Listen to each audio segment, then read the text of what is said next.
Hello నమస్తే. Immigration expert Rahul Reddy గారితో మాట్లాడదాం. ఈరోజు ప్రధానంగా అమెరికా ఇజ్రాయెల్ కలిసి ఇరాన్ పైన చేస్తున్న యుద్ధం, ఈ యుద్ధం తాలూకా ప్రకంపనలు అమెరికాలో ఏ రకంగా ఉన్నాయి? అమెరికా ప్రజలు ఈ యుద్ధానికి మద్దతుగా ఉన్నారా? అమెరికా కాంగ్రెస్ మద్దతు ఇచ్చిందా? ఈ యుద్ధంలో ప్రస్తుతం అమెరికా వెనకబడింది లాంటి ఒక వాతావరణం ఉంది.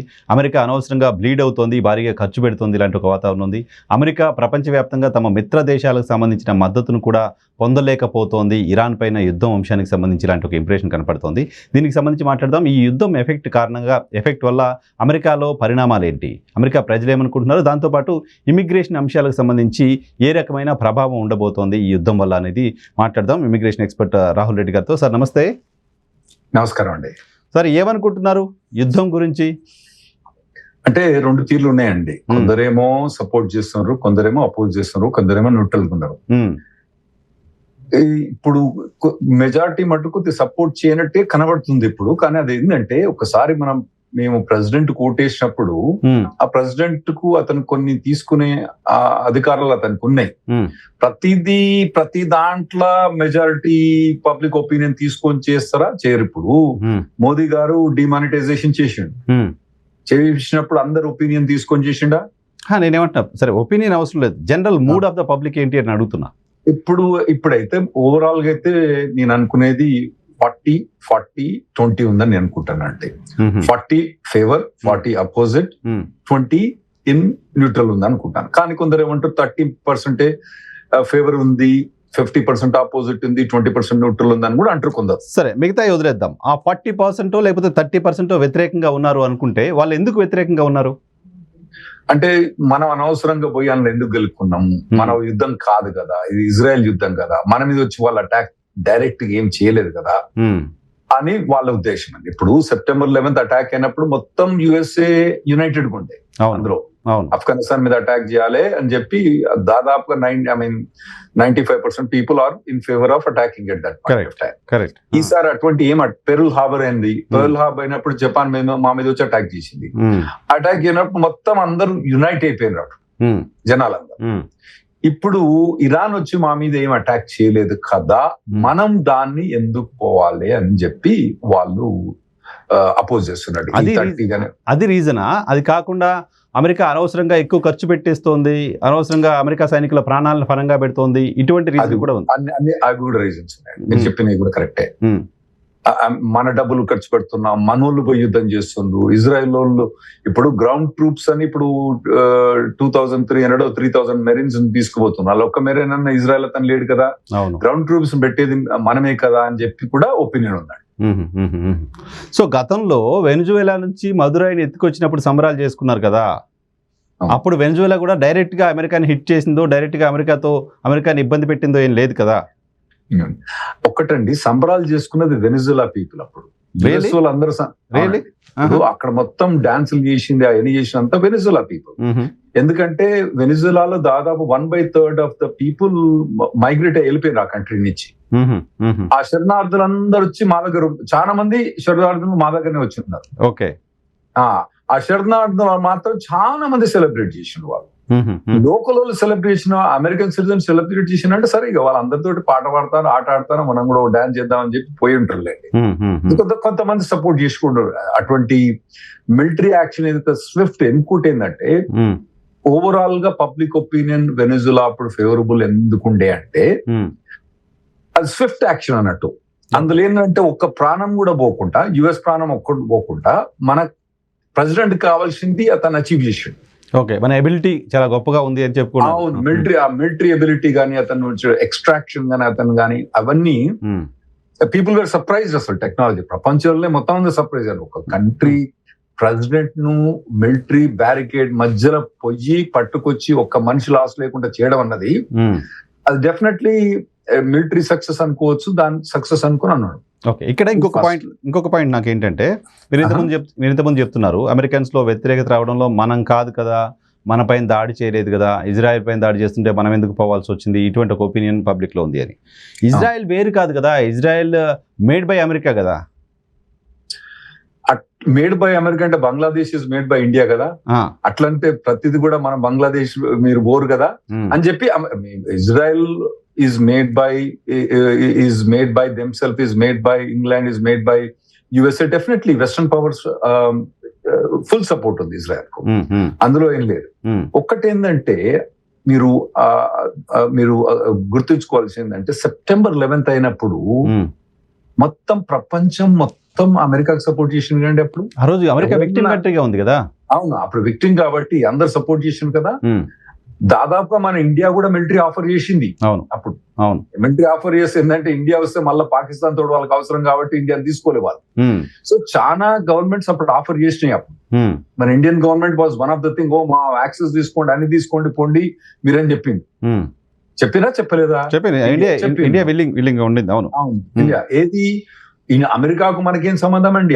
ఎక్కడో ఉన్నప్పుడు దాని మీద అటాక్ అయినప్పుడు ఇండియా సపోర్ట్ చేసింది. ఇజ్రాయెల్ అన్నది మీరు అన్నట్టు యుఎస్ ఒక సపోర్ట్ తోటి బతికే నేషన్. వాళ్ళది October 7th అదే లెవెల్ 2024 లో అదే లెవెల్ అటాక్ అయింది కదండి. అంతకని తక్కువ ఏం కాలేదు కదా. సెప్టెంబర్ 11th ఏమైందంటే వాళ్ళు వచ్చి మమ్మల్ని అటాక్ చెప్పేసి చనిపోయి అటాక్ చేసి వెళ్ళిపోయారు, అందులో ఏం లేకుండే. కానీ ఆ అటాక్ అయిపోయిన తర్వాత కొంతమందిని వాళ్ళు కిడ్నాప్ చేసి తీసుకుపోయి గాజా స్ట్రిప్ తీసుకుపోయి పెట్టిండ్రు. ఇంకోటి ఏంటంటే అటాక్ అయిన తర్వాత ఇజ్రాయెల్ దానికి సపోర్ట్ చేసింది, ఇరాన్ దానికి సపోర్ట్ చేసింది ఆఫ్ఘనిస్తాన్ కి. వాళ్ళే నేను చెప్పింది హమాస్ కి సంబంధించి. లెట్స్ ఇప్పుడు ఫస్ట్ మనం సెప్టెంబర్ 11th అప్పుడు ఏ గవర్నమెంట్ కూడా సెప్టెంబర్ 11th కు టెర్రరిస్ట్ సపోర్ట్ చేయలేదు. ఆఫ్ఘనిస్తాన్ కూడా చేయలేదు, పాకిస్తాన్ కూడా చేయలేదు, ఏ కంట్రీ కూడా చేయలేదు. October 7th ఏదైతే ఇన్సిడెంట్ 2024 ఇజ్రాయెల్ మీద అయిందో అది కూడా సెప్టెంబర్ 11th తోటి ఈక్వల్ కదండి. ఈక్వలా కాదా? ఇప్పుడు ముంబై మీద అటాక్ అయింది మనకు, ఎట్లా ఫీలింగ్ ఉంటుంది? అప్పుడు వచ్చి అటాక్ అయ్యి వచ్చి మొత్తం చాలా రోజులు 2 రోజులు మన విధ్వంసం సృష్టించారు. ఓ ముంబై మా సిటీ కాదు కదా, మన హైదరాబాద్ అనుకో మీరు కూర్చుంటారా అండి? అలా కాదుగా రాహుల్ రెడ్డి గారు. ఇప్పుడు పాయింట్ ఏంటంటే మాకు హమాస్ వచ్చి మా పైన దాడి చేసింది కాబట్టి మేము ఇరాన్ పైన యుద్ధానికి వెళ్తున్నాం అని ఇజ్రాయెల్ ఈ క్షణానికి చెప్పట్లా, ఈవెన్ అమెరికా చెప్పట్లా. చెప్తుంది ఏంటి? అణ్వస్త్రాలు తయారు చేయడానికి సంబంధించిన ఏదో మెటీరియల్ ఉంది, ఇది కదా చెప్తున్నారు. కాజ్ అది కాదు కదా. ఒక్కటే అండి, మీరు అర్థం చేసుకోవాలి. అణ్వస్త్రాలు చాలా దేశాలు ఉన్నాయి, అణ్వస్త్రాలు ఇండియాలో ఉన్నాయి, అణ్వస్త్రాలు పాకిస్తాన్ లో ఉన్నాయి. అయితే హమాస్ అనే ఆర్గనైజేషన్ కు ఫండింగ్ డైరెక్ట్ గా ఓపెన్ గా ఇరాన్ చేస్తుంది. ఇంకోటి హమాస్ ఒకటే కాదు, హిజ్బుల్లాస్ ఉన్నాయి. హిజ్బుల్లా ఏది లెబనాన్ లో హిజ్బుల్లా ఉంది, హౌతీస్ యమన్ లో హౌతీస్ ఉన్నాయి. వాళ్ళకు ఓపెన్ గా రాకెట్స్ అయినా సప్లై చేస్తుంది. ఇంకోటి ఏంటంటే ఇరాన్ ఎప్పుడు కూడా death to America, death to Israel అన్నది వాళ్ళ స్లోగన్. ప్రతి దాంట్లో slogan death to America, death to Israel. ప్రతిసారి మీకు పాకిస్తాన్ కి ఇంత శత్రుత్వం ఉందండి. మనం ఎప్పుడు మీరు ఇప్పుడు పాకిస్తాన్ టెర్రరిస్ట్ తిడతారు కానీ మనం మొత్తం పాకిస్తాన్ వాళ్ళని చంపమని ఎవరికి కూడా ఇండియన్ వాళ్ళకి ఆలోచన కూడా రాదు. అటువంటి ఆలోచనలు ఎవరో దేశం చేసినా కూడా మీరు అందరూ అపోజ్ చేస్తారు. సేమ్ థింగ్ పాకిస్తాన్ వాళ్ళు కూడా డెత్ టు ఇండియా అన్నారు. వాళ్ళ కాశ్మీర్ కావాలను, తర్వాత వాళ్ళకు మైనారిటీ రైట్స్ మంచిగా లేవు అని అంటారు కానీ డెత్ టు ఇండియా అని వాళ్ళు అన్నారు. ఎవ్వరు కూడా ఇజ్రాయెల్ కూడా అమెరికా కూడా డెత్ టు ఇరాన్ అని ఎప్పుడు అనకూడదు కూడా. వాళ్ళు ఓపెన్ గా whatever their fundamental feelings ఉన్నాయనుకోండి, death to America, death to Israel, వాళ్ళు కంప్లీట్ థియరీయే వాళ్ళది. Death to Israel, death to America. So అప్పుడు ఇజ్రాయెల్ పట్ల అంత సానుభూతి ఉన్నప్పుడు కంట్రీకో అక్కడ పబ్లిక్కో వ్యతిరేకత రావాల్సిన అవసరం లేదు కదా. ఇజ్రాయెల్ పాపం అంత నష్టపోయింది, హమాస్ అటాక్ చేసింది, దానివల్ల నష్టపోయింది. మనకు September 11 అటాక్ అప్పుడు వీళ్ళంతా మద్దతు ఇచ్చారు కాబట్టి మనం కూడా పోయి రెస్క్యూ చేయాలి అని అనుకోవాల్సిన అవసరం ఉంటుంది కదా. ఇప్పుడు September 11 అటాక్ చేసింది సౌదీ అరేబియన్స్ తెలుసు అని. మేము అమెరికా సౌదీ అరేబియా మీద అటాక్ చేస్తారా? దాని మూల కారకులు ఎవరు? మూల కారకులు సౌదీ అరేబియన్ గవర్నమెంట్ మాత్రం కాదు. దాని మూల కారకులు ఎవరు? ఉసామా బిన్ లాదెన్ ఎవరు హోస్ట్ చేస్తున్నారు? ఆఫ్ఘనిస్తాన్ హోస్ట్ చేస్తుంది, అంతే కదా. ఇప్పుడు మిమ్మల్ని వచ్చి సుత్తతోడు కొట్టండి, మీరు సుత్త మీద రివెంజ్ తీసుకుంటారా, నా మీద రివెంజ్ తీసుకుంటారా? నా మీద రివెంజ్ తీసుకుంటారు. సుత్తేంది? సో ఇప్పుడు ఎవరైతే అక్కడ టెర్రరిస్ట్ అటాక్ అయిందో, ఆ టెర్రరిస్ట్ అటాక్ అయిందో దానికి మూల కారణం ఎవరు? హమాస్ మూల కారణం ఎవరు? ఇరాన్ డైరెక్ట్ ఫండింగ్ పోయేది, ఇరాన్ డైరెక్ట్ ఫండింగ్ హమాస్ కి ఇస్తుంది. అందులో ఓపెన్ గా సీక్రెట్ గా లేదు, వాళ్ళు ఏం సీక్రెట్ గా. సో అప్పుడు సొంత మిత్ర దేశాల మద్దతు కూడా ఎందుకు తీసుకోలేకపోతుంది, ఎందుకు సంపాదించలేకపోతుంది అమెరికా? అంటే ఒకటేమైందంటే ఆ రోజు వీళ్ళు ఆల్రెడీ నెగోషియేషన్స్ నడుస్తున్నాయి, వార్ అవుతుందని తెలుసు. మొత్తం మా యొక్క పెద్ద పెద్ద నౌకలు అక్కడ వచ్చి రెడీగా ఉన్నాయి. ఉన్నప్పుడు ఆడ వీళ్ళు మీటింగ్ అయితే ఇంటెలిజెన్స్ అని వీళ్ళకి మంచి రిపోర్ట్ వచ్చింది. There is such a meeting, పోయి అటాక్ చేసిండ్రు. పోయి అటాక్ చేసి వాళ్ళని మొత్తం, ఎందుకంటే అంతకుముందే వాళ్ళ దగ్గర రెవల్యూషన్ అయింది కాబట్టి ఆ రెవల్యూషన్ అయిద్దని వీళ్ళు ఆలోచించారు, పోయి అటాక్ చేసిండ్రు. అది ఒకటి సక్సెస్ అయింది, ఒకటి సక్సెస్ కాదు. ఒకటి సక్సెస్ అయిందంటే టాప్ లీడర్షిప్ అంతా వైప్ అవుట్ అయిపోయింది. టాప్ లీడర్షిప్ వైప్ అవుట్ అయినా కూడా they survive. The regime still survived. 16 days ఇంకోటి ఏంటంటే మిత్ర దేశాలని రిక్వెస్ట్ చేసిండ్రు, చేయలేదని మీకు ఎట్లా తెలుసు? చేసిండ్రు, వాళ్ళు రెస్పాండ్ చేయలేదు. కాబట్టి సొంతంగా పోవాల్సి వచ్చింది అమెరికాకు. ఓకే. సో ఇప్పుడు అమెరికాను ఇన్ఫ్లుయెన్స్ చేయటం కోసం కొన్ని లాబీయిస్ట్ ఆర్గనైజేషన్స్కి ఇజ్రాయెల్ ఫండింగ్ చేసింది. అమెరికా బలవంతంగా యుద్ధంలోకి వచ్చేలాగా ఫండ్ చేసి మరి అమెరికా గవర్నమెంట్ పైన ఒత్తిడి తీసుకురావడమా లేకపోతే లాబీ చేయడమో చేసింది అని చెప్తున్నారు. ఏఐపిఏసి అనే ఒక లాబీయింగ్ ఆర్గనైజేషనా లేకపోతే ఆర్గనైజేషన్ ఏంటో తెలియదు, ఒకసారి అదేంటో చెప్పండి. ఆ లాబీయింగ్ సంబంధించిన ఇన్ఫ్లుయెన్స్ ఉందా ఈ యుద్ధానికి అమెరికా వెళ్ళడం వెనక? ఇప్పుడు అది అది ఇజ్రాయెల్ పబ్లిక్ ఆర్గనైజేషన్ అండి. అంటే ఇజ్రాయెల్ పబ్లిక్ అమెరికాలో ఉన్న వాళ్ళకి సపోర్ట్ చేసే ఆర్గనైజేషన్ అది. ఓకే. అయితే కొందరు ఏమైనా ఆర్గ్యూ చేస్తారంటే వాళ్ళు కాంగ్రెస్ మెంబర్స్ అంటే మీ దగ్గర పార్లమెంటేరియన్స్ ఉంటారు కదా, మీరు పార్లమెంటేరియన్స్ అంటే మేము కాంగ్రెస్ మెన్ అంటాం, అంటే లోక్సభ మెంబర్ కానీ రాజ్యసభ మెంబర్. వాళ్ళు ఏమంటారు అంటే వాళ్ళ ఎలక్షన్స్ ఫండింగ్ కి దాదాపుగా 95% of the member of parliament funding కి ఈ పర్టికులర్ ఇజ్రాయలీ ఆర్గనైజేషన్ ఫండింగ్ చేసింది అని అంటారు. ఉండొచ్చు, ఫండింగ్ చేయొచ్చు, వాడు $10 వేయచ్చు, $10,000 వేయచ్చు, ఎక్కువ ఇవ్వచ్చు. అయినంత మాత్రాన దాంతో ఇన్ఫ్లుయెన్స్ అవుతారని నేను నమ్మనండి. ఎందుకంటే ఇప్పుడు వీళ్ళు చెప్పేది ఏంటంటే ఇంతమంది పార్లమెంటేరియన్స్ వాళ్ళు సపోర్ట్ చేసింది కదా, ట్రంప్ ఇంతమటుకు పార్లమెంట్ పోయి గెలవలే ఈ పర్టికులర్ ఇష్యూ మీద. ఓకే, పార్లమెంట్ కి వెళ్ళలే, అసలు కాంగ్రెస్ కి వెళ్ళలే, పార్లమెంట్ కి వెళ్ళలే. ఓకే, పార్లమెంట్ కి వెళ్ళి ఆ సపోర్ట్ వీళ్ళు ఏమంటారు 95% of the parliamentarians Israel support, Israel వాళ్ళు ఫండింగ్ చేసిండ్రు. ఒకవేళ 95% సపోర్ట్ చేస్తే ఇజ్రాయెల్ ఫేవర్ గా పార్లమెంట్ ఓటేసి ఉండాల్సింది కదా. ఉండాల్సింది, కరెక్ట్. అవును, చేయలేదు.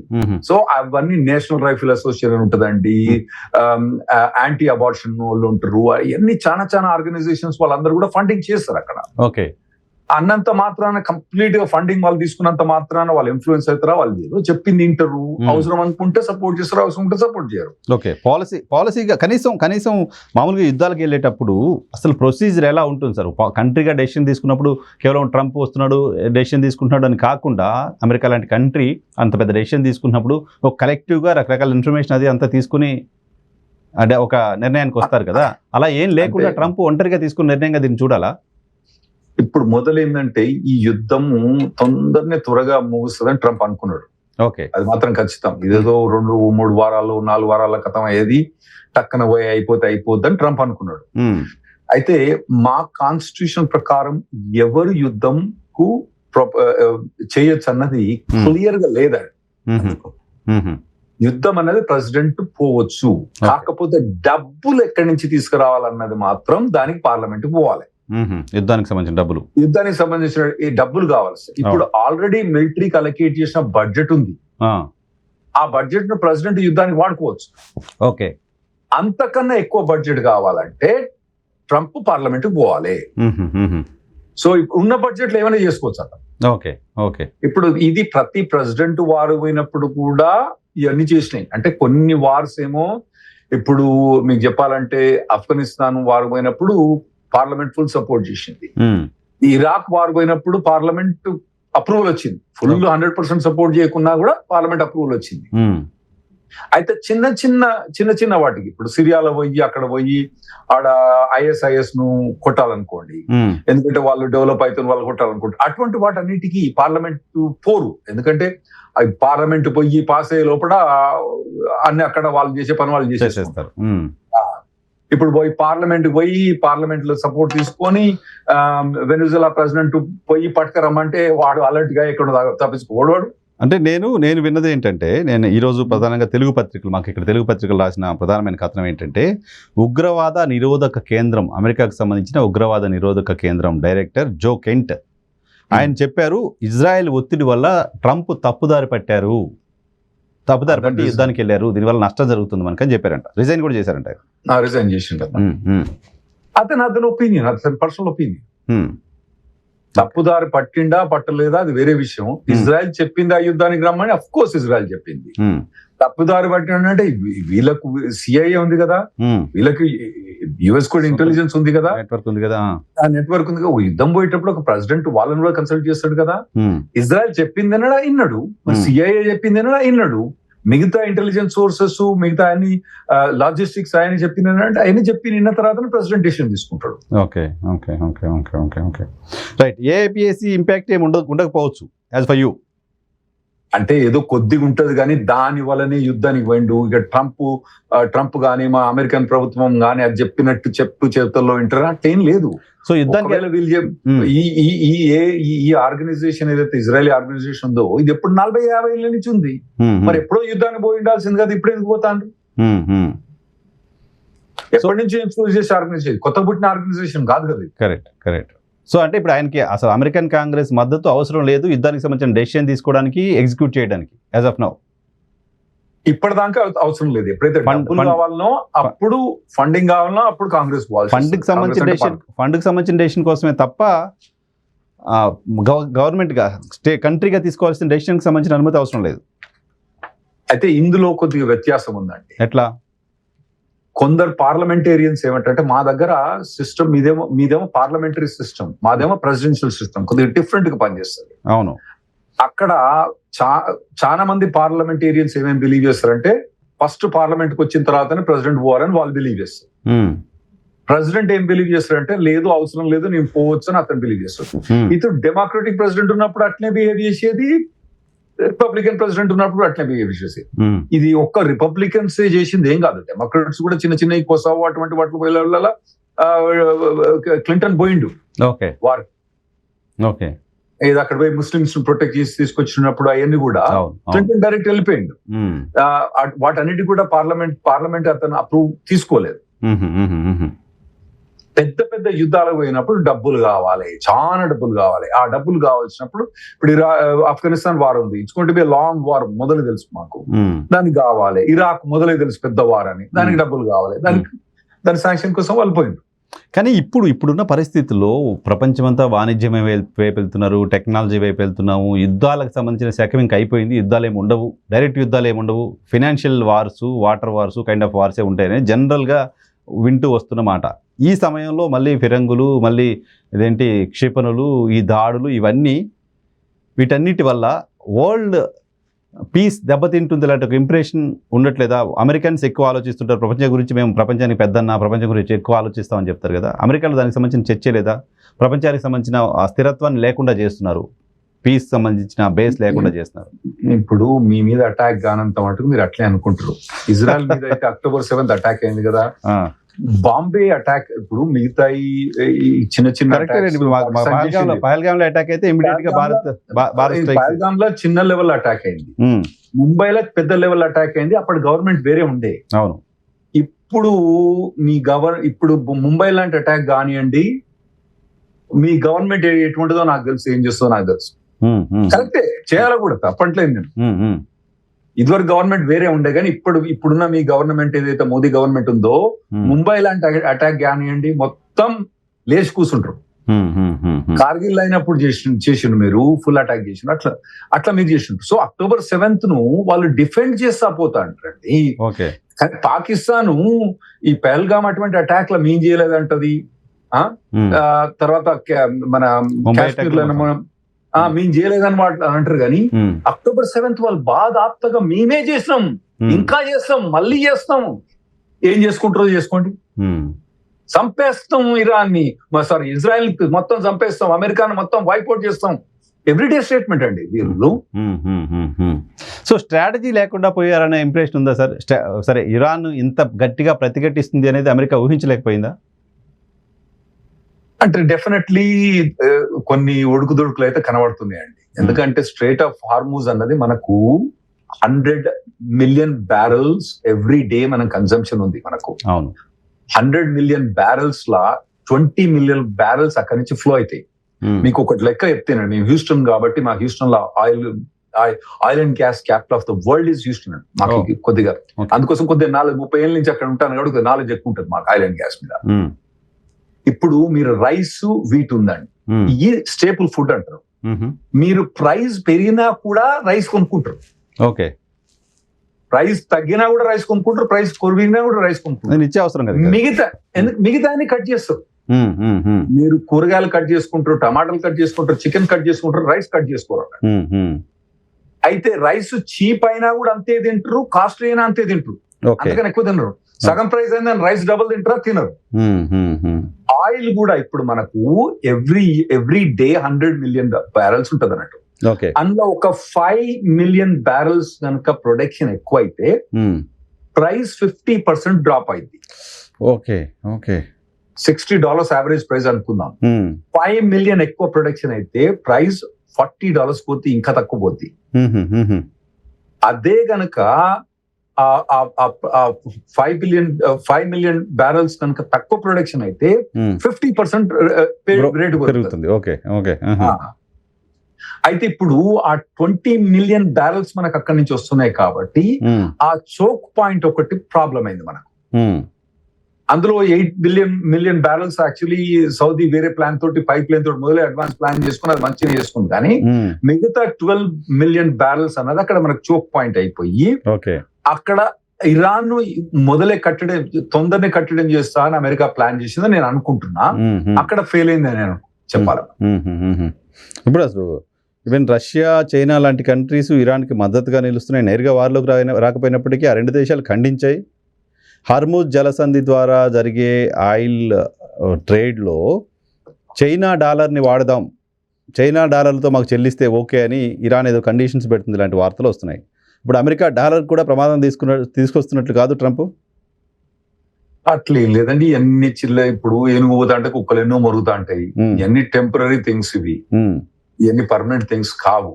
ఓకే. ఇప్పుడు ఓవరాల్ గా యుఎస్ హ్యాస్ ప్రూవ్డ్ ఇట్స్ డామినెన్సే. కానీ యుఎస్ వరల్డ్ పవర్, ఇదివరకు 2 పవర్స్ ఉంటే ఇప్పుడు ఒకటే పవర్ అయిపోయింది. ఇప్పుడు కూడా ఒకటే పవర్ కనబడుతుంది, ఇంకే పవర్ కనబడతలేదు. రష్యా ఎక్కడో తోక ముడుచుకొని పోయింది, ఎక్కడో చిన్న వార్ తోటి అది ఉన్నది. సో ఇది డెఫినెట్లీ ఇజ్రాయెల్ తో సహా మేము కోఆపరేట్ చేసుకుని ఇక్కడ వార్ వచ్చినాం. సరే, ఒడుకుదొడుకులు ఉంటాయి. మ్యారథాన్ రేస్ అన్నది 26 మైల్స్ ఆర్ 42 కిలోమీటర్స్ రన్ చేయాలి. చేసేటప్పుడు మెల్లగా పోవాలి. కానీ ఇది మ్యారథాన్ రేస్ అని ఎంటర్ కావాలి, అది కదా ప్రాబ్లం. ఇది 100 మీటర్స్ ఎంటర్ అయిన తర్వాత టక్కున ఏమైందంటే దమ్ము తీసుకొని మళ్ళా 42 కిలోమీటర్స్ ప్రిపేర్ కావాలి. ఇమీడియట్ గా నీజర్క్ రియాక్షన్ ఉంటుంది, ఎందుకంటే 100 మీటర్స్ అయిపోయిన తర్వాత ఎండ్ కనబడతలేదు అక్కడ. వామ్మో ఇంకా 42 కిలోమీటర్స్ పోవాలంటే ప్రిపేర్ కావాలి మేము. వాళ్ళేం ప్రిపేర్ అయి ఉంటారు మారదానికి, మీరేం ప్రిపేర్ అవ్వాలా. ఇంకోటి ఏంటంటే ఇండియా కూడా లెర్న్ ఏం చేసుకోవాలంటే, కోవిడ్ వచ్చినప్పుడు ఏంటంటే మనం సెల్ఫ్ రిలయన్స్ అన్నది బాగా పెంచుకోవాలి, ఇది చిప్స్ అవన్నీ.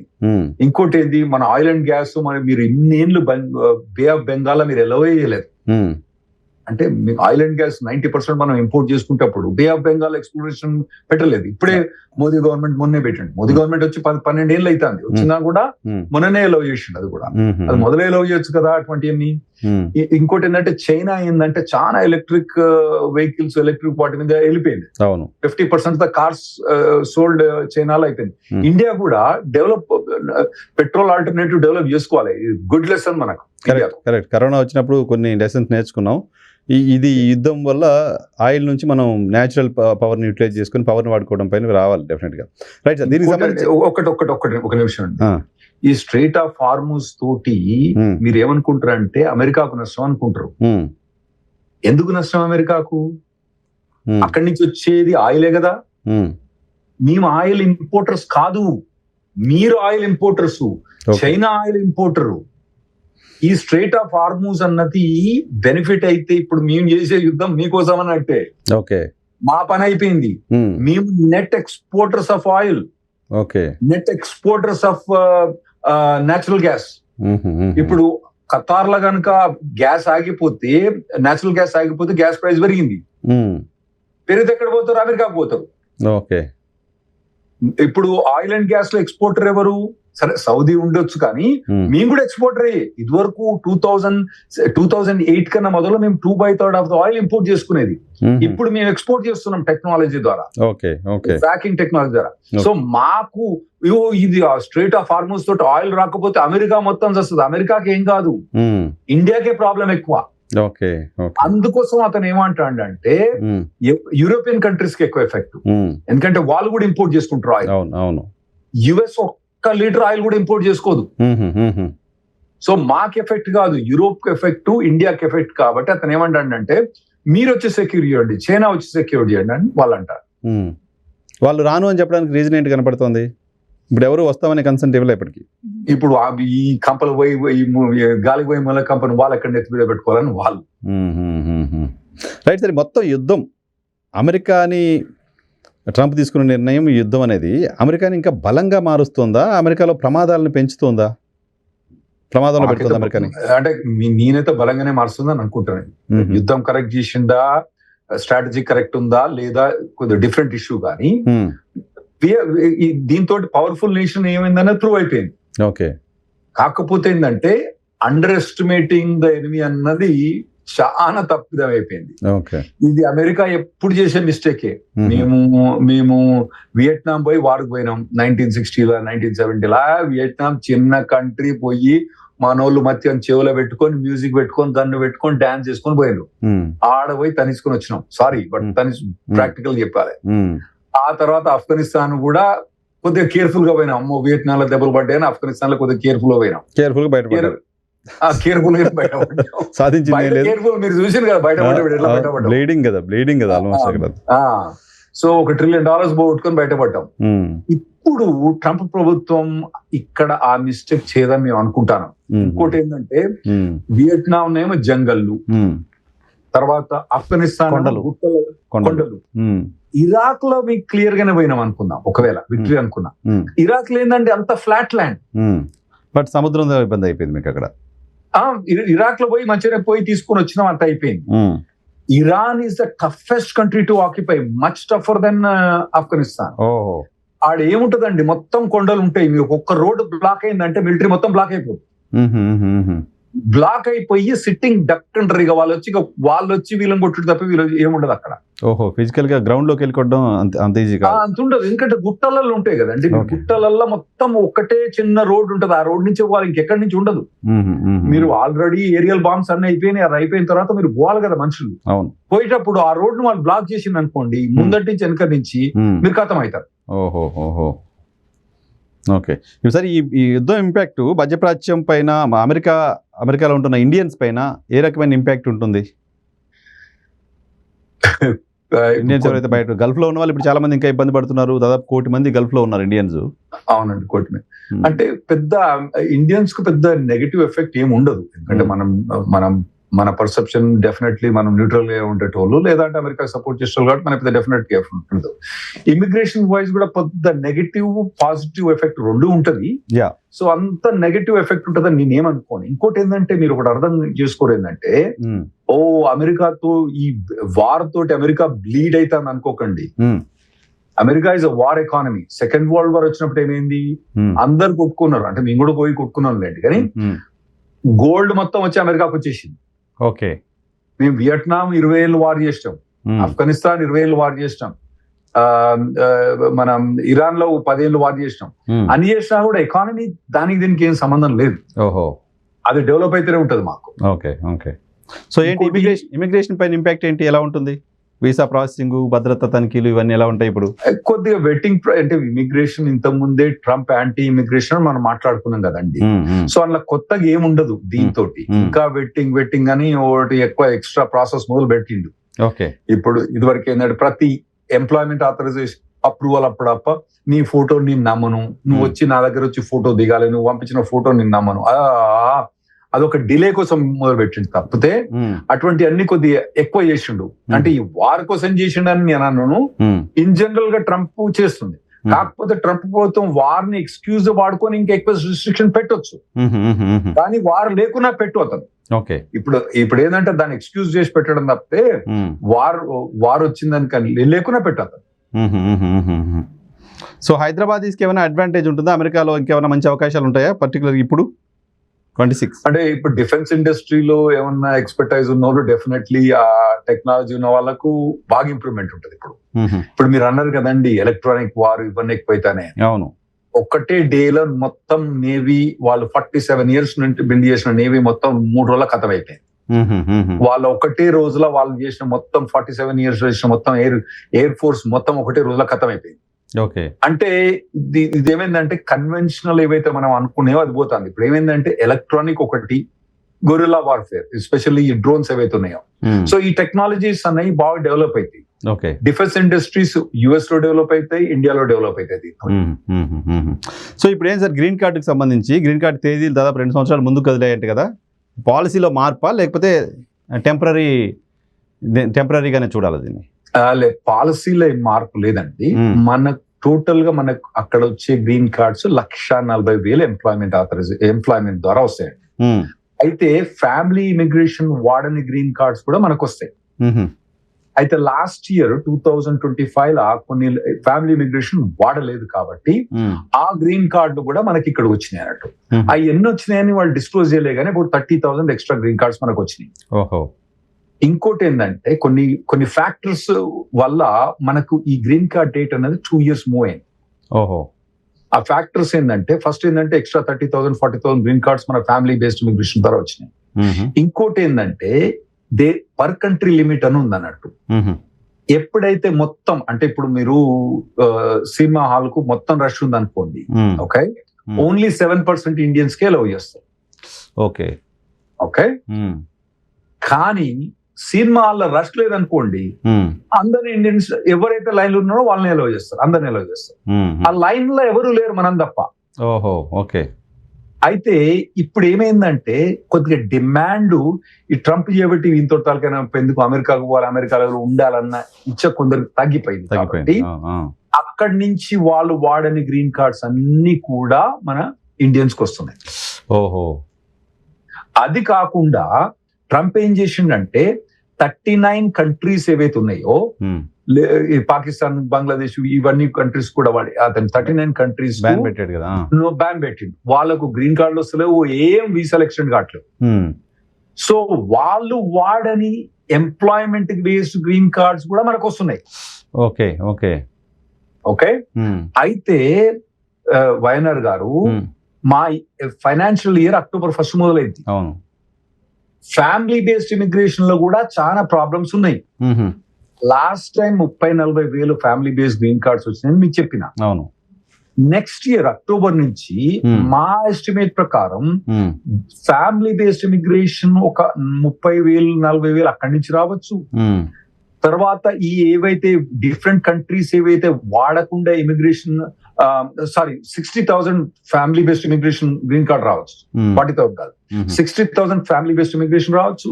ఈ వేరే దేశాలు వాడిన గ్రీన్ కార్డు కూడా వచ్చి దాదాపుగా 1,00,000, అంటే ఇప్పుడు ఈ 2 ఏళ్లలో కలిపితే 1,00,000 నుంచి 1,50,000 ఎక్కువ గ్రీన్ కార్డులు వచ్చే ఛాన్స్ ఉంది. ఆ ఎక్కువ వచ్చేటి అన్ని కూడా 95% ఇండియన్స్ కే.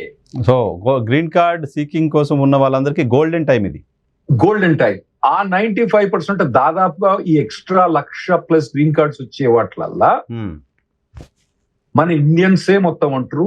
అందులో మన తెలుగు వాళ్ళు 50% కన్నా ఎక్కువ ఉంటారు. అంటే ప్రాక్టికల్ గా ఇప్పుడు చేసే ట్రంప్ చేసే కోతి శాఖలు కానివ్వండి, మంచి శాఖలు కానివ్వండి, చెడు శాఖలు కానివ్వండి, బుడద మించిది అంతే మన తెలుగు వాళ్ళు పోయి మంచం మీద పడ్డటాయి. ఓకే, గ్రీన్ కార్డ్ విషయంలో. అవును, గ్రీన్ కార్డ్ విషయంలో ఇప్పుడు మన వాళ్ళందరూ అక్కడ జంప్ జిలాని చేస్తుండ్రు. ఇప్పుడు అక్కడ గ్రీన్ కార్డు మూవ్ అవుతున్నాయి. లైన్లు ఉన్న వాళ్ళంతా ఇప్పుడు నాది 2016, రాహుల్ అన్న ఎప్పుడు వస్తుంది నా ప్రయారిటీ డేట్, ఇది ఎప్పుడు వస్తుంది, నాది 2020 వస్తుందా, మరి 2 నెలల 2 ఏళ్ళు మూవ్ అయింది, మరి ప్రతి నెల ఏడాది మూవ్ అయిద్దా, ఇటువంటి ప్రశ్నలు చాలా వస్తున్నాయి. ఇదివరకు ట్రంప్ ప్రభుత్వం ఉన్నప్పుడు 2027 అక్టోబర్ లో ప్రయారిటీ డేట్స్ అన్ని మూవ్ అయినాయి. ఓకే, మళ్ళీ ఇప్పుడు ట్రంప్ వచ్చినప్పుడు మళ్ళీ అప్పుడేమో కోడి ద్వారా మూవ్ అయినాయి, ఇప్పుడేమో ఈ ట్రంప్ చేసి తిక్కశకల ద్వారా అని మూవ్ అయింది. ఓకే ఓకే సరే, ఏంటి చిన్న తప్పు చేస్తే కూడా డిపోర్ట్ చేస్తారా లేకపోతే లైఫ్ టైం బ్యాన్ ఇస్తారా అనే ఒక భయం కనపడుతుంది, చాలా మంది చెప్తున్నారు. ఎందుకు ఆ భయం ఎందుకు వస్తుంది ఇప్పుడు? అంటే ఇప్పుడు ఎవరైనా ఫ్రాడ్ లో ఇన్వాల్వ్ అవుతండి వాళ్ళకి లైఫ్ టైం బ్యాన్ ఇస్తారు. ఇదివరకు ప్రభుత్వం లీనియంట్ గా ఉండే. మీకు ఒక సింపుల్ ఎగ్జాంపుల్ చెప్పాలంటే, ఒక కంపెనీ ఫ్రాడ్లెంట్ H1B ఫైల్ చేస్తుంది, వాని దగ్గర పొజిషన్ లేదు. లేనప్పుడు ఏం చేస్తాడు వాడు? ఇండియాలో లేదా అమెరికాలో డబ్బులు తీసుకొని H1B ఫైల్ చేస్తాడు. చేసి వాడి మీద ఇన్వెస్టిగేషన్ అయితే ఏం చేస్తాడు? వాడు డబ్బా గిబ్బ చదువుకొని వాడు ఇండియా వెళ్ళిపోతాడు. ఈ ఎంప్లాయీస్ ను వాళ్ళు ఏమి చేయకపోయేది ఇదివరకు. ఇప్పుడు ప్రభుత్వం ఏంటంటే, నువ్వు ఆ ఫ్రాడ్ లో ఇన్వాల్వ్ అయినవు, నువ్వు వానికి డబ్బులు ఇచ్చినవు, నీకు తెలుసు అక్కడ జాబ్ లేను, అయినా కూడా నువ్వు వానితో H1B ఫైల్ చేసినావు కాబట్టి నీకు నేను లైఫ్ టైం బ్యాన్ ఇస్తున్నా. సో మన తెలుగు వాళ్ళకి చెప్పేది ఏంటంటే, ఏ కంపెనీ కూడా H1B ఫీజు కానివ్వండి, లాయర్ ఫీజు కానివ్వండి, డబ్బులు అడిగితే ఫ్రాడ్లెంట్ కంపెనీ, అటువంటి కంపెనీకి పోకండి. మీరు కంపెనీని ఇన్వెస్టిగేట్ చేసుకొని పోండి, అనవసరంగా ఇన్వాల్వ్ కాకండి. ఎల్లయ్యకు మల్లయ్యకు పుల్లయ్యకు వచ్చిందన్నంత మాత్రాన మీరు అటువంటి ఫ్రాడ్లెంట్ యాక్టివ్ లో ఇన్వాల్వ్ కాకండి. ఎల్లయ్యకి ఏం ప్రాబ్లం ఉందో, పుల్లయ్యకి ఏం ప్రాబ్లం ఉందో మీకు తెలియదు, ఆ తర్వాత ఏం ప్రాబ్లమ్స్ తెలియదు. కొందరికి ఏమంటే ఫస్ట్ కొందరికి ఇచ్చేసి ఆ తర్వాత ఇబ్బందులు వస్తాయి వాళ్ళ. రైట్, 19th అయిపోతుంది కదా H1Bకి సంబంధించిన ఫైలింగ్ డేటు. డిమాండ్ ఎట్లుంది సార్ ఈసారి? డిమాండ్ చాలా తక్కువ ఉందండి. చాలా తక్కువ ఉందా? మీరు ముందే చెప్పారు తక్కువ ఉంటుంది. తక్కువ ఉంటుంది. అయితే ఇదివరకు ఏంటంటే మనకి అందరినీ లాటరీలో తీసేది. ఇప్పుడు ఏంటంటే శాలరీ ఎక్కువ ఉన్నది. అంటే లెవెల్ 1, లెవెల్ 2, లెవెల్ 3, లెవెల్ 4 అంటే హై శాలరీ. లెవెల్ 4 శాలరీ ఉన్న వాళ్ళకు 4 times ఛాన్స్ ఇస్తారు. లెవెల్ 3 ఉన్న వాళ్ళకి 3, లెవెల్ 2 ఉన్న వాళ్ళకి 2, లెవెల్ 1 ఉన్న వాళ్ళకు 1. నార్మల్ గా లెవెల్ 1 కు లెవెల్ 4 కు దాదాపుగా డబుల్ శాలరీ ఉంటుంది. దాదాపుగా అంటే లెవెల్ 1 కు $80,000 అంటే దాదాపు 75 లక్షలు ఉంటే, లెవెల్ 4 కు 160,000 దాదాపు 14.5 శాలరీ ఉంటుంది. సో అంత డిఫరెన్స్. సో ఆ వాళ్ళకి ఎక్కువ ఛాన్సెస్ అది. కాకపోతే నేనైతే ఏమనుకుంటానంటే, ఈసారి లాటరీ ఫిల్ అయింది అని అనుకుంటున్నా. కొద్దిగా కొందరు మిస్ అవుతారేమో అని అనుకుంటా, కానీ ఒకవేళ లాటరీ ఫిల్ కాకుండా ఇలా పరేషాన్ కావాల్సింది ఏం లేదు. ఎందుకంటే దెర్ ఇస్ ఎ ఛాన్స్. ఇప్పుడున్న ఎకానమీ, ఇప్పుడున్న సిస్టము, ఇవన్నీ చేసి లాటరీ ఫిల్ కాకుండా. ఇంకోటి ఏంటంటే, బయట దేశం నుంచి ఎవ్వరు కూడా H1B ఫైల్ చేయరాదు. అంతే కదా, అక్కడ కంపెనీసే ఇవ్వాలి. అక్కడ ఉన్న వాళ్ళకి బయట దేశం నుంచి చేస్తే వాళ్ళు $1,00,000 పే చేయాలి. సో ఇప్పుడు లాటరీలో కొందరు బయట దేశం నుంచి వేసి ఆడ కోర్టులున్న కేసులు ఏమైనా సక్సెస్ అయిద్దాం అని వాళ్ళు ఆలోచిస్తుండ్రు తప్పితే, ఇది లాటరీలో సెలెక్ట్ అయినా కూడా వాళ్ళు 100,000 కట్టరు. కోర్టు తీర్పు కోసం వెయిట్ చేస్తా కూర్చుంటారు. సో విత్ ఇన్ US ఉన్న వాళ్ళకు అడ్వాంటేజ్. ఇంకోటి ఏంటంటే, విత్ ఇన్ US లో వెయిటింగ్ లిస్ట్ ఉన్న వాళ్ళు, అందులో కూడా మన తెలుగు వాళ్ళు ఎక్కువ, అందులో ఇండియన్స్ ఎక్కువ. సో దాని వల్ల కూడా అంత $100,000 ఫీజు వల్ల ద్వారా అంత డిసడ్వాంటేజ్ అని నేనేమనుకోను. ఈ లెవెల్ ఆఫ్ సాలరీస్ దగ్గర కొద్దిగా డిసడ్వాంటేజ్ ఏమిటొచ్చు ఇండియన్స్. ఓవరాల్ నెట్ ఎఫెక్ట్ మళ్ళా మనకి ఎప్పుడు కూడా 60% H1Bs ఇండియన్స్ కి వస్తాయి. ఇప్పుడు వీళ్ళు చేసిన ఏ సిస్టమ్ ద్వారా మళ్ళీ చేసినా కూడా మనకి 60% మళ్ళీ వస్తాయండి. వస్తాయి. ఏ సిస్టమ్ లో చేసినా వస్తాయి. సో అంటే ఇప్పుడు ఏమవుతుంది, ఎక్కువ జీతాలు వస్తున్న వాళ్ళకు H1Bకి సంబంధించిన అవకాశాలు పెరుగుతున్నాయి. సిస్టమ్ అట్లా తయారవుతున్నట్టు కనపడుతుంది. అవునండి. ఓకే, వీసాల ఆలస్యాల కారణంగా H1B లేదా H4 బదులు B2 వీసాకు అప్లై చేయడం అనేది సరైన మార్గమే అవుతుందా? ఒక క్వశ్చన్ అడుగుతున్నారు. ఇప్పుడు ఏమైతుందంటే అండి, ఇప్పుడు H1, H4 వీసా అపాయింట్మెంట్స్ అన్నది 2027 దాకా ఏం అపాయింట్మెంట్స్ లేవు. మార్చ్ 2027 దాకా లేదు. మొత్తం బంద్ చేసి పడేసిండు కాన్సులేట్. ఏమంటాడంటే, మాకు ఇవన్నీ ఎంక్వైరీ చేయాలి, ఇప్పుడు మీరు వైఎన్ఆర్ గారు అప్లై చేస్తాడంటే వైఎన్ఆర్ గురించి ఎక్కువ ఎంక్వైరీ చేయాలి, ఆయన పుట్టుమచ్చ ఎక్కడ ఉందో ఎతకాలి. ఒకటి చెప్తాను జోకు, ఇవన్నీ తిక్క అన్ని వాళ్ళు వెట్టింగ్ చేసి వాళ్ళు డిలే చేస్తాను ప్రాసెస్. అయితే B1 B2 అన్నది ఎందుకంటే వీళ్ళు ఏది లాస్ వేగస్ పోయేటోళ్ళు, డిస్నీ వరల్డ్ పోయేటోళ్ళు, తర్వాత రిలేటివ్స్, దాంతో అమెరికా కొద్దిగా అడ్వాంటేజ్ ఉంటుంది, డబ్బులు ఎక్కువ వస్తాయి. అవును, మార్కెట్. వాటిని మాత్రం అపాయింట్మెంట్స్ ఇస్తుంది. ఓహో. అయితే ఈ H1 H4 అపాయింట్మెంట్ లో స్టక్ అయిన వాళ్ళు B1 B2 అప్లై చేసుకోవద్దా అంటే చేయొద్దు, చేయకూడదు. ఎందుకు? ఎందుకంటే మీ ఇంటెన్షన్ అక్కడ పోయి విజిటింగ్ డిస్నీనో లాస్ వేగస్ చేసి వెనకకు రావడం కాదు కదా, అక్కడ పని చేయడానికి పోతుంది. లేదా మీ హస్బెండ్ అక్కడ ఉన్నాడు, మీ హస్బెండ్ తోటి ఉండటానికి పోతుంది. కాబట్టి మీ పర్పస్ అది, కాబట్టి అది చేయొద్దు. ఓకే. ఒకవేళ మీరు చేస్తే రిజెక్ట్ ఒకవేళ చేస్తే దీని వల్ల లాంగ్ టర్మ్ నెగటివ్ ఎఫెక్ట్స్ ఉంటాయి. వాళ్ళు అనుకున్నారు అనుకోండి, మీరు అసలు ఇంటెన్షన్ మీరు అక్కడ జాబ్ చేస్తాను కానీ, లేదంటే మీరు అక్కడ హస్బెండ్ తోటి పోయి జాయిన్ చేస్తాను కానీ, మిమ్మల్ని లైఫ్ టైం బ్యాన్ చేస్తానికి ఛాన్స్ ఉంటుంది. సో నేను చెప్పేది ఏంటంటే మీరు అటువంటి ఏం చేయకండి. కొందరు సిచ్యువేషన్ కొందరు అడుగుతారండి, మా ఆవిడ ప్రెగ్నెన్సీ అక్కడ చైల్డ్ బర్త్ రిజిస్టర్ రెడీ ఉంది, నాకు ఇక్కడ H4 రావట్లేదు, మరి నేను B2 మీద పోవాలంటే నేను ఆ సిచ్యువేషన్ సిన్సియర్ గా అర్థం చేసుకుంటా. కానీ మీరు నా సిచ్యువేషన్ అర్థం చేసుకోవాలి ఏంటంటే లీగల్ గా ఇప్పుడు ఒకళ్ళ తల్లి సీరియస్ ఉంది, డబ్బులు వస్తేనే ట్రీట్మెంట్ అయింది, బ్యాంక్ పోయి దోపుకొని చేయొచ్చా అంటే మరి నేనైతే దోపుకొని చేయదని చెప్తా. చేయరాదు, చేయకూడదు కూడా. సో ఇది కూడా అంతే అండి. మీరు B1 B2 అన్నది ఈ బ్యాంకు దోపుకొంతో సమానం. మీరు వేరే ఏదైనా ఆల్టర్నేటివ్ చూసుకోండి తప్పితే B1 B2 అప్లై చేసుకోకండి. అప్లై చేస్తే B1 B2 రాదు మీకు. ఒకవేళ వచ్చినా కూడా దాన్ని ఫ్రాడ్ కన్సిడర్ చేస్తారు. కాబట్టి మీరు అటువంటి ఏం చేసుకోండి. వేరే ఏమైనా చూసుకోండి అంటే ఏంటి? వేరే ఆప్షన్స్ ఏమున్నాయి? వేరే ఎవరికైనా రిలేటివ్స్ ఎవరైనా ఉండరు అనుకోండి, మీ ఆంటీఓ ఎవరైనా ఉండరు అనుకోండి, ఏమైనా పంపించండి. అక్కడ పోయి డెలివరీ చేస్తాం B2 వాళ్ళు పోయి అక్కడ పోయి అతోటి ఉండాల్సింది అటువంటి ఏమైనా ఉంటే అటువంటి చేసుకోండి. ఓకే. సో ఈ డిపోర్టేషన్ గురించి మాట్లాడుకున్నాం సార్. పెరుగుతున్నాయా సార్ ఇండియన్స్ డిపోర్టేషన్స్? ఏమైనా పెరుగుతున్నట్టు నంబర్స్ ఉన్నాయా ఏమన్నా రీసెంట్? అంటే ఇన్ జనరల్ గా డిపోర్టేషన్స్ పెరుగుతున్నాయి. ఒకటి ఏంటంటే ప్రతి ఇయర్ మన ఇండియన్స్ వాళ్ళు ఇల్లీగల్ గా 70,000-80,000 వచ్చే వాళ్ళంతా తగ్గిపోయారు. ఎవరు గొడవకు వచ్చేవాళ్ళు, జై ఖాళిస్తాన్ అని అవద్దని చెప్పి, జై డంకీ రూట్ లో వచ్చిన వాళ్ళందరూ పోయినారు. ఇంకోటి ఏంటంటే కొందరేమో ఈ తలకాయ నొప్పి ఎందుకని సెల్ఫ్ డిపోర్ట్ చేసుకుని వెళ్ళిపోతున్నారు, కొందరు డిపోర్ట్ అవుతున్నారు. కానీ ఇది ట్రంప్ ప్రభుత్వం మొదలొచ్చినప్పుడు మనం చాలా మంది ఇండియన్స్ ఫ్లైట్లు తీసి పంపించడం అవన్నీ కనబడ్డాయి కదా. అటువంటి సినారియో లేదు. ఎందుకంటే డంకీ రూట్ వచ్చిన వాళ్ళని వాళ్ళు ఆంధ్ర రూట్ ట్రంప్ ప్రభుత్వం చేంజ్ అయిపోయింది. వాళ్ళు డంకీ రూట్ లో ఓటానికి ఒక్కొక్కరు 2, 3, 6 నెలలు పడుతుంది. వాడు వచ్చే ట్రంప్ ప్రభుత్వం చేంజ్ అయింది కాబట్టి వాళ్ళు పట్టుకొని వెనక పంపించారు. ఇప్పుడు ఎవరు ఓట్లేరు డంకీ రూట్ లో. ఇప్పుడు అసలు అమెరికాకి మెక్సికో వైపు గోడ కట్టాల్సిన అవసరం లేదా? ఇంకా అవసరం లేదంటే ఆ డిస్కషన్ రావట్లేదు. అదే కదా, కాల్ చేస్తావు కూడా రావట్లేదు. కాల్ చేస్తామన్నా కట్టలు కట్టుకొని వచ్చిన వాళ్ళు ఒక్కసారిగా అయిపోయారు కదా, అయిపోయాయి, మొత్తం అయిపోయింది.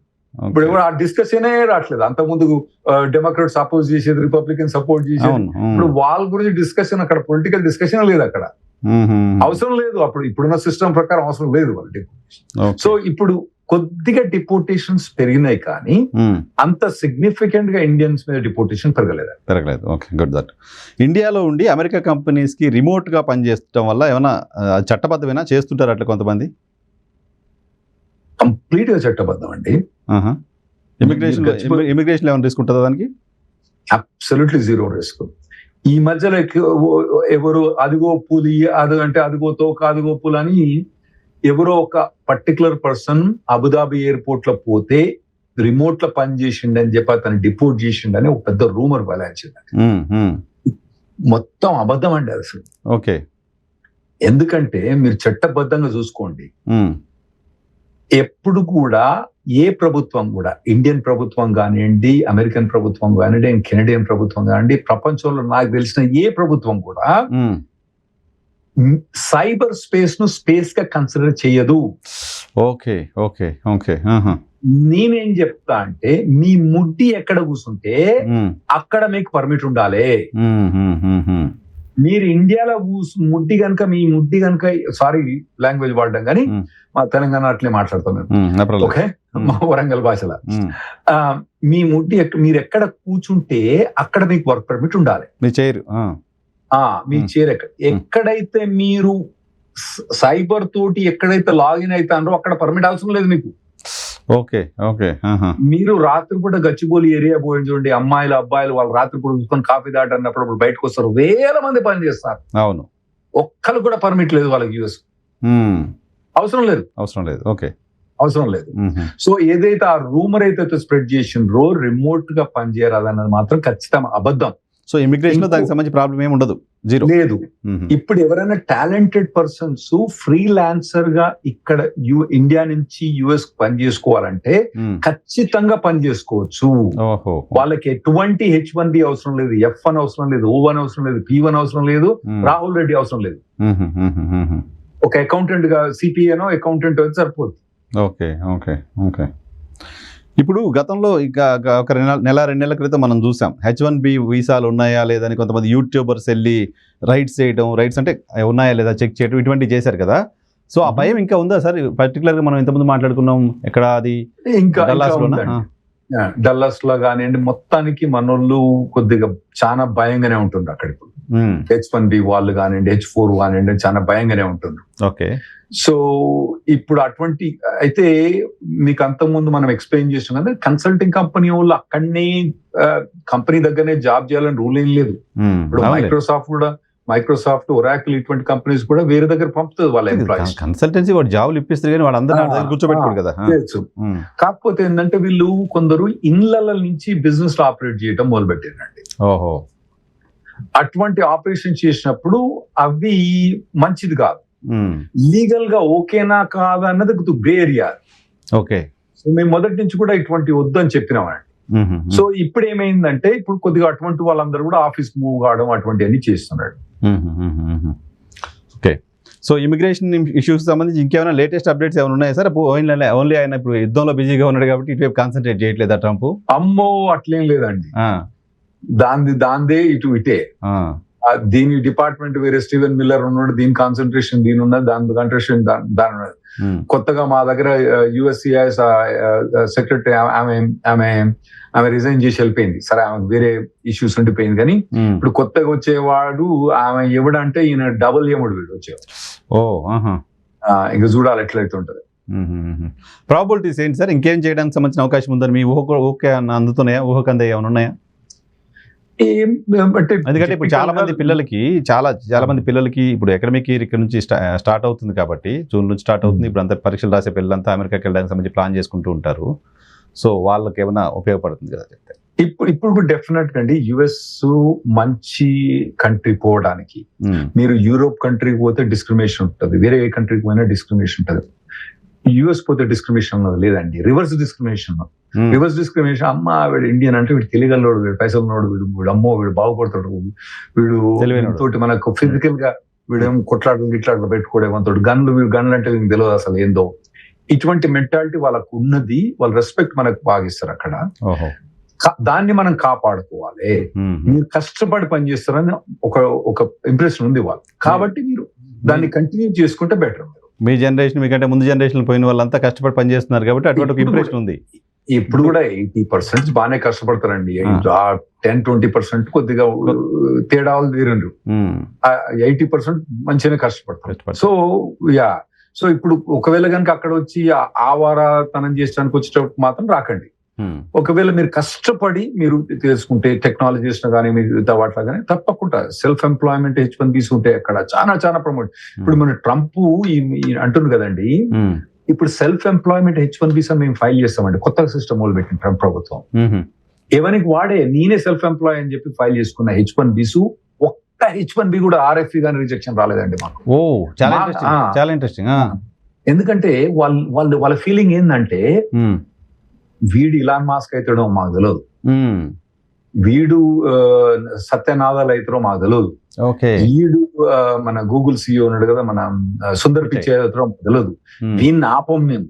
వాడిని 18 నెలలు పర్మిట్ ఇస్తాం, 18 నెలల్లో వీడు ఏమైనా ప్రూవ్ చేస్తాడో చూద్దాం, ఆ తర్వాత 18 నెలలు ఇస్తాం, ఆ 36 నెలల్లో ప్రూవ్ చెప్పితే ఆ తర్వాత చూసుకుందాం. ఎందుకంటే ఎవడు ఎట్లయితాడో తెలియదు అక్కడ.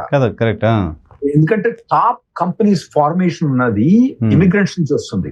మీకు ఒకటి మిడిల్ ఈస్ట్ కు యుఎస్ కు డిఫరెన్స్ ఏంటంటే అండి, మిడిల్ ఈస్ట్ లా వాళ్ళకి ఈక్వల్ ఆపర్చునిటీ ఉండదు. ఇక్కడ ఏంటంటే ఎవడు కూడా యుఎస్ సిటిజన్ కావచ్చు, ఎవరు కూడా కాంట్రిబ్యూట్ చేయొచ్చు. ఓకే. ఇప్పుడు ఇండియాలో మీకు కార్గిల్ యుద్ధం అయినప్పుడు తెలుసా అండి, బీహార్ లో స్టాంపీడ్ అయింది, 18 మంది చచ్చిపోయినారు. దేనికి తెలుసా? మిలిటరీ రిక్రూట్మెంట్ అయితే అందులో మొత్తం రష్ అయ్యి చచ్చిపోయింది. కరెక్ట్, చాలా చోట్ల జరిగినాయి అట్లా. అంటే మన కంట్రీ మీద అటాక్ అయితే అట్లా ఎవరికైనా ఇట్లా రెస్పాన్స్ ఎట్లా వస్తుంది అన్నట్టు. ఇప్పుడు మిడిల్ ఈస్ట్ మీద అటాక్ అవుతాను, మన వాళ్ళు ఎవరన్నా పార్టిసిపేట్ చేస్తాను రెడీ ఉంటారా?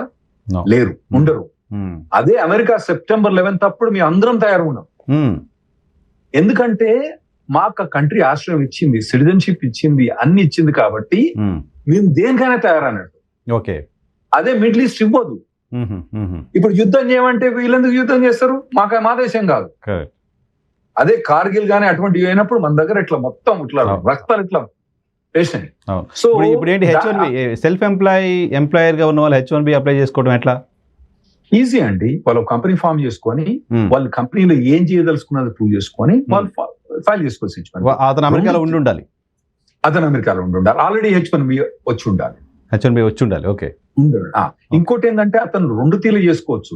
అతని కంపెనీకే పని చేసుకోవచ్చు, లేదా అంటే ఒక కంపెనీకి, లెట్స్ సే అతను యాపిల్ కంపెనీకి పని చేస్తుండ్రు, అతను బ్రైట్ ఐడియా ఉంది. బ్రైట్ ఐడియా ఉంటే వేరే కంపెనీ ఫామ్ చేసుకొని ఆ కంపెనీకి పార్ట్ టైం పని చేసుకొని సెకండ్ కంపెనీ ఆయన ఫామ్ చేసిన కంపెనీకి ఆ బ్రైట్ ఐడియా ప్రమోట్ చేస్తే సక్సెస్ కావచ్చు. ఆ తర్వాత సక్సెస్ అయిన తర్వాత ఈ కంపెనీలో పర్మనెంట్ ఆ కంపెనీకి పోవచ్చు. మళ్ళీ అప్పుడు సెల్ఫ్ ఎంప్లాయ్మెంట్ కోసం H1B అప్లై చేయాల్సి వస్తే కూడా $1,00,000 ఉంటుందా? అది బయట నుంచి లేదండి కదా. విత్ ఇన్ USA కాబట్టి $1,00,000 లేదు. ఒకటి మీరు అర్థం చేసుకోవాలి, లక్ష్మణ రేఖ దాటితే $1,00,000. లక్ష్మణ రేఖ US బార్డర్. సరే, ఇప్పుడు అది ఇప్పుడు నేను YNR హైదరాబాద్ నుంచి ఒక ఛానల్ రన్ చేస్తున్నాను. నేను US లో వచ్చి అక్కడ నేను సెల్ఫ్ ఎంప్లాయ్మెంట్ తీసుకుని అక్కడ నుంచి ఒక ఛానల్ రన్ చేసుకోవాలనుకుంటున్నాను. నాకు ఆ వీసాకి సంబంధించిన పాసిబిలిటీ ఉండదుగా? దానికి H1Bకి మీకు పాసిబిలిటీ లేదు, కానీ O1 కు పాసిబిలిటీ ఉంటుంది. O1 అంటే ఎక్స్ట్రా ఆర్డినరీ ఎబిలిటీ. మీరు నార్మల్ పర్సన్ కాదు, మీకు ఎక్స్పీరియన్స్ ఉంది, మీకు ఛానల్ ఉంది, మీకు 100 మంది ఎంప్లాయీస్ ఉన్నారు, ఇంతమంది సర్క్యులేషన్ ఉంది, మీకు ఎక్స్ట్రా ఆర్డినరీ ఎబిలిటీకి వాళ్ళకి O1 వేరే ఉంటుంది. నార్మల్ పర్సన్ కి ఏమో H1B ఉంటుంది. O1 అన్నది ఇప్పుడు మీరు సెల్ఫ్ స్పాన్సర్షిప్ కూడా O1 అలౌడ్ ఉందండి. Okay okay okay okay. దానికి $1,00,000 ఉంటుందా సార్? దానికి అవసరం లేదా? లేదు, దానికి అవసరం లేదు. $1,00,000 దానికి $1,00,000. O1 కి అవసరం లేదు. ఇంకోటి EB1A గ్రీన్ కార్డ్ అని కూడా ఉంటుంది, అది కూడా ఒక ఆపర్చునిటీ ఉంటుంది ఇలాంటి టాప్ టాలెంటెడ్ పీపుల్ కు. అది వేరే విషయం, అదనే చేసుకోవచ్చు, O1 చేసుకోవచ్చు, చాలా ఉంటాయి పాసిబిలిటీస్. ఇంకోటి మీ జర్నలిస్ట్, మీరు ఐ వీసా ఉంది, దానికి సంబంధమే లేదు. మీరు ఐ వీసా ఉంటుంది కదా మాకు. ఐ వీసా మీకు అది అసలు మీకు O1 కాంప్లికేటెడ్. ఐ వీసా అయితే మీకు లాయర్ తో కూడా సంబంధం లేకుండా ఐ వీసా ఇస్తారు. Okay okay okay okay. Right sir, anything else ఇంకా దీనికి సంబంధించి ఇమిగ్రేషన్ ఇష్యూకి సంబంధించి పర్టికులర్ గా మీరు ఏమన్నా పాయింట్?